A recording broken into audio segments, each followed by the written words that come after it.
Just had the exhaust off my BUELL XP12 SCG. It's a D&D exhaust. I've had it for years and it was time to take it out and refurbish it a little bit.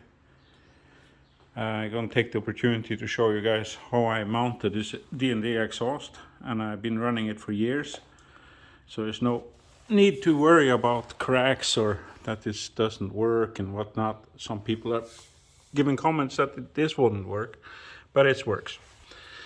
So I removed the straps, and let me see here if I can get down.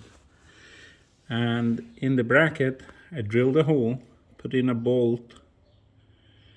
I machined out an area on the exhaust, and I've threaded the upper part so that bolt is threaded into the exhaust. And in addition, I have this nut, hold nut, as you probably can see here. And then it's mounted on the front end, of course. And that's it.